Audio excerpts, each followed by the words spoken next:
I think you have to be open to the new experience and know that it is something that will have a positive impact on your ward, on your service. You really have to be patient with your staff, because at the beginning sometimes it feels like you're like the teacher in the classroom telling your students, come on guys, we have to do this. But you know, the staff need someone that, you know, it's really going to be quite persistent with them. They need someone that will encourage them. They need someone that will notice when maybe safety huddle is not being done, to say, guys, you know, what's going on? Why have we not done it? You need to be present, so that even if the staff don't remember to do safety huddle or think about if the ward is safe, you're there to say, can we do our huddle? You know, how is everyone feeling? So you really have to be someone that is quite persistent, you know, have the ability to motivate your staff. And, you know, don't get tired yourself, because I think sometimes if you get tired, then the team too, they can start feeling, you know, this is not worth it. A bit of a competition works well, you know, a bit of an incentive. I find that worked well with my team. You know, when I noticed they was going through this phase that they got a bit tired of it all, you know, so I look for something to motivate them. So maybe a bit of a competition, you know, so that would, you know, you set them up against each other. Whoever can, you know, do the most safety huddle in a week, get them coffee or something little, you know. But my biggest advice is just to help your team to see the impact that it's having and keep them in the communication loop.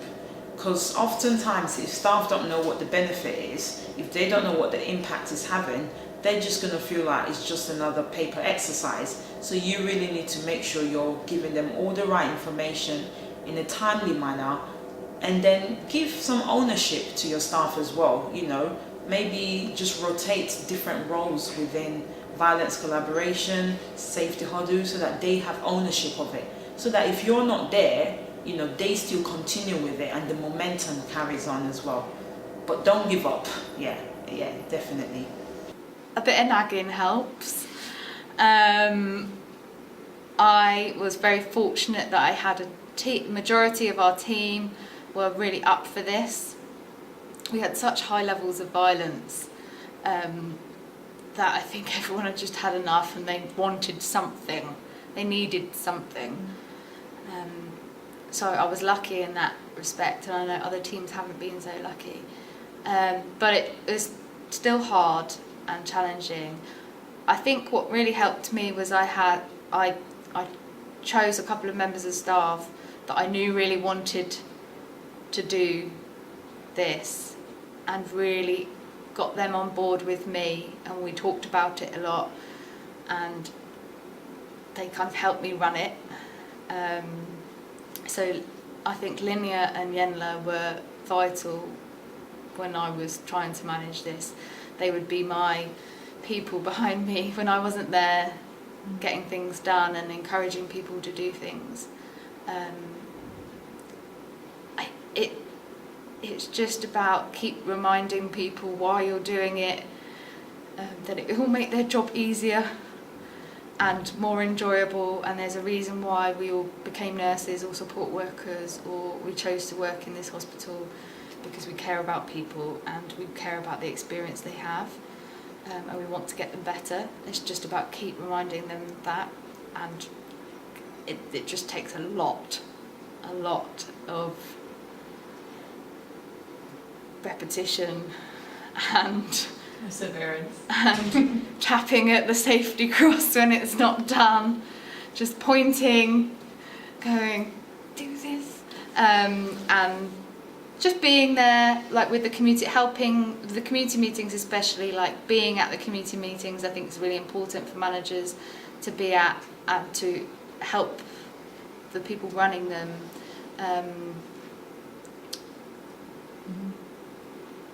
Make it more effective.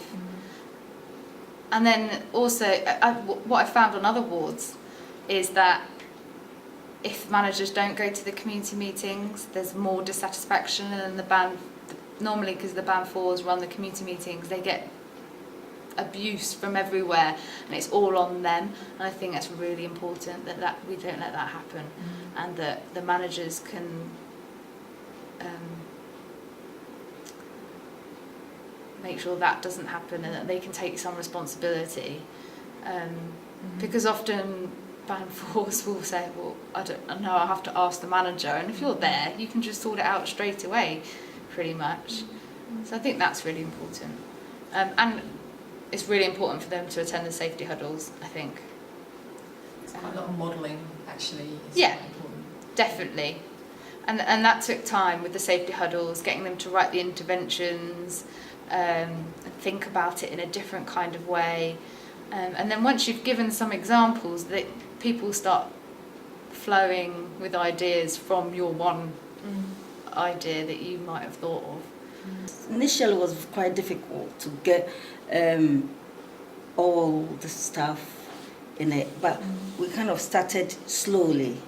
In our staff meetings, we started addressing it.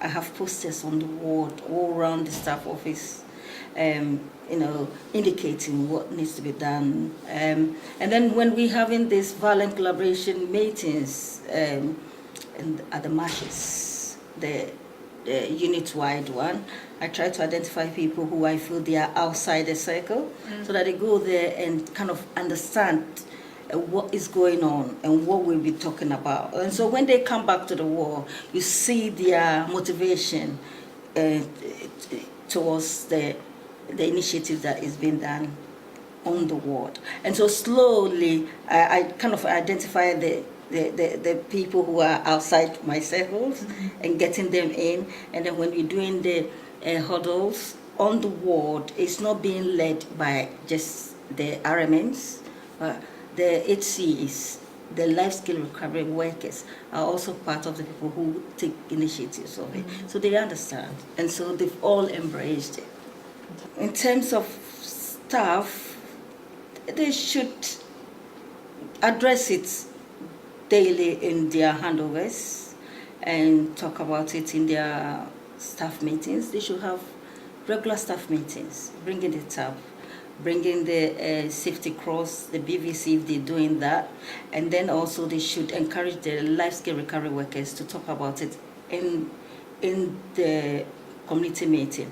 It's only when the staff understands or the individual understands it, then everybody tends to work around it. But if they're not understanding what is happening, if there's no violence on their ward, sometimes it becomes a bit difficult to compare. But when there has been violence on the ward and you start with all these initiatives and you see the difference in terms of the day text completed, because I see the day texts, and so I'm able to compare the past day text and the current day text, and you start encouraging, you talk about it. Don't give up. You will get there. You will.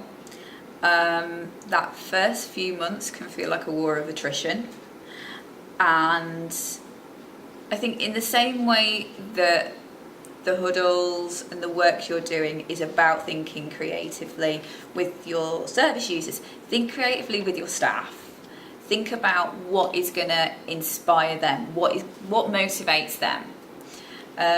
Because it wasn't easy at the beginning by a long chalk. There was a few times where it did feel like, oh God, just give up.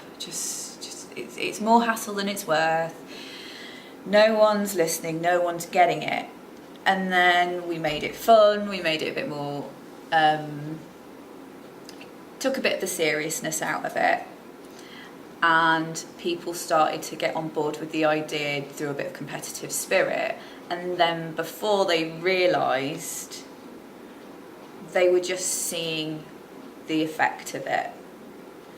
And it became something, it just clicked. People just got it. It's like, oh, so it's not just so she can say it's been done. She's not just whinging for nothing.